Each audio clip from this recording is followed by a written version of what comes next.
Жанарбек Кубанычевич, сөз сізде. Рахмат. Эми Кыргызстанда адам укугу кадам сайын бузулат. Токон Болотбекович, сиз абдан жигердүү иштешиңиз керек деп ойлойм. Сиз мына иштегениңизге 1 айда болду элек. Мен суроом сизге 1 жылдан кийин болот. Өзгөчө мына абак жайлардагы кыйноолор, адилетсиз отургандар абдан көп. Сиз тынбай ушул абак жайларын кыдырышыңыз керек деп ойлойм. Адилетсиздик боюнча мына бизге пачкалап каттар келет. Регион бардык аймактардан. Ушул күч органдарына, сотторго мындай нааразылыктар абдан көп да. Ошол менен ушул сиз жигердүү иштешиңиз керек деп ойлойм. Мүмкүнчүлүктөн пайдаланып, мына өкмөттүн курамындагы келиптир. Мен кечеги бир окуяны айтып коеюн, бир конкреттүү эле мисал.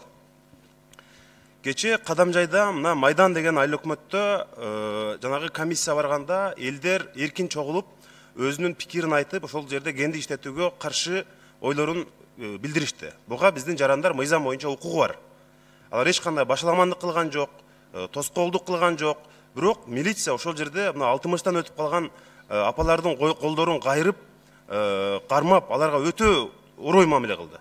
Ушуга урматтуу акыйкатчы мырза, сиз ошол Майдан айыл өкмөтүнө барышыңыз керек. Өкмөттүн тиешелүү өкүлдөрү дагы угуп алса болот. Негизи мен мындай инвесторлордун келишине, кендердин иштешине каршы эмесмин. Бул бизге салык түшөт.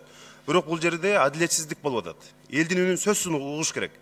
Өкмөт Кытай компаниясы тарапты коргоп, өзүнүн элге каршы мындай мамиле кылбаш керек. 5 жылда ошол Шамбесай кенинде 8 тонна алтын бар деп атабыз. 5 жылда 200 миллион сом Кыргызстанга берет экен. Анын 40 миллиону Майдан айыл өкмөтүнө.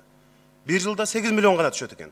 8 миллионду алар ошол жердеги дыйкан чарбасы, мал чарбасы, мөмө жемиштерин деле сатып таба алабыз деп атат. Ошон үчүн мындай кенди биз ит бекер карматтык да. Ушундан пайдаланып лицензияны, муну иштетүүнү кайра карап чыгыш керек.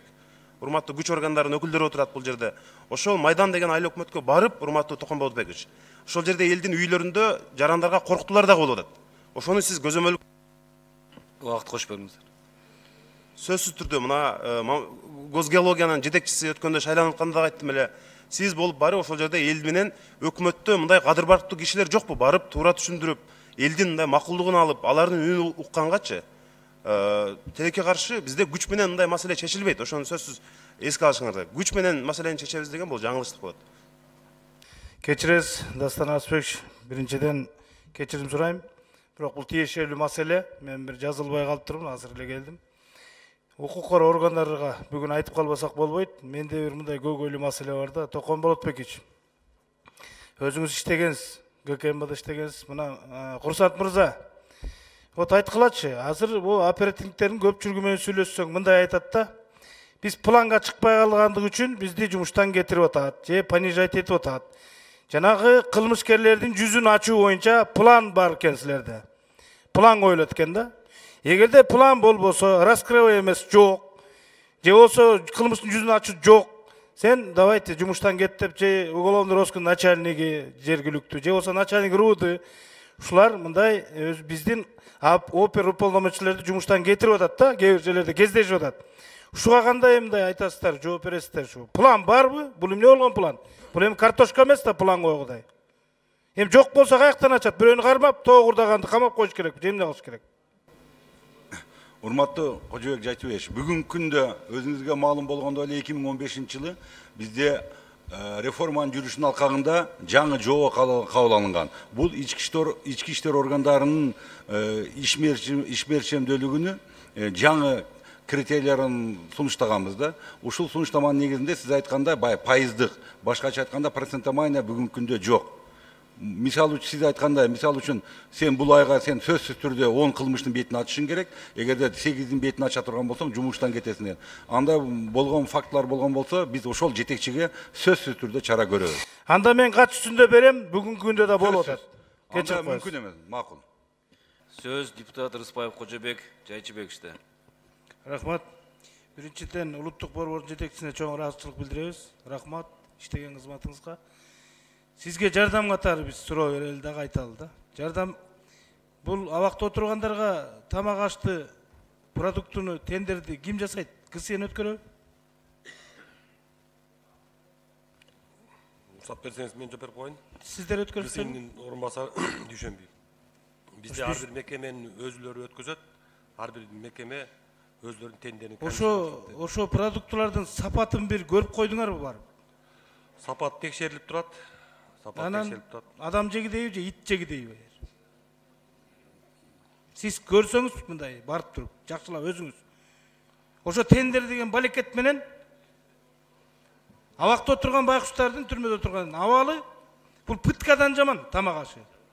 Башы пытканы ойлосо эле башына пакет кийгизип тырмагын ийне сай эмес. Тамак аш менен пытка кылса болот.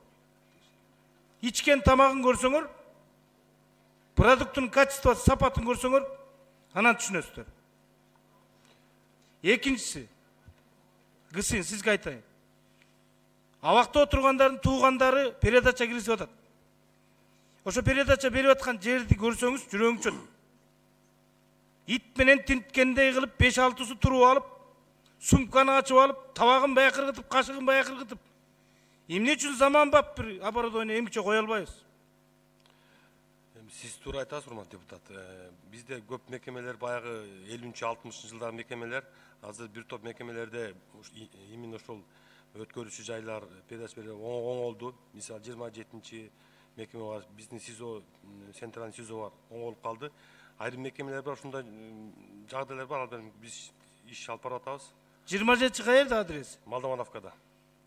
27-ге мен последний раз бир 3 ай мурун барып көрүп келгем. Жакшы эмес, оңолбой эле турат, передача берген жер. Баягы эле жерге коюп алып, текшерип атат. Жок, айга заманбап сонун өткөрүүчү жай. Сиз менен чогуу барам. Жарайт. Калпыңыз чыгып калса кечиресиз, жолдош полковник. Жарайт. Мен айтым эле Токон Болотбек. Мына сиз акыйкатчы болдуңуз. Ушунун баарын акыйкаттуу караш керек. Мындай мамиле болбойт, пыткадан жаман бул. Тамак аш сапаты жок. Бүт жебейт туугандарынан келген передачаны күтүп отурушат. Очерет менен тамак жасап ичип атышат, абактагылар. Ичинде. Бул баарыбызга эле маалым, билебиз баарыбыз. Бирок эмнегедир буга чара колдонбой атат да. Баягы ачуу чындыкты айтса, кээ бирөө таарынат. Бирок муну оңдошубуз керек. Өкмөт караш керек. Убакыт берип берелисиз. Кечире жооп берсе болот. 10 секунд мен айтып алайын, асып берем. Мен айтарым ушул, убакыттын тардыгына байланыштуу мен толук айта албай калдым. Ушу жагына көңүл бөлүңүздөр. Рахмат сизге. 3 мал өкмөттүн токтому негизинде бекитилген 3 мал тамак берилет. Эмесине токтом. Сапатына текшерилип турат. Биздин өзүбүздүн атайын прокуратура бар, алар да текшерип турат. Сиз ошо эгер мекеменин номерин айтсаңыз, сизге катчысын текшерип турат.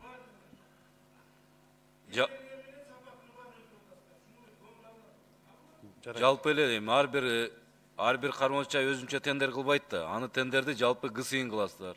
Ошо тендер өткөрүп атканда сапатсыз продукты тамак аш алып атасыңар деп домат коюлуп атат.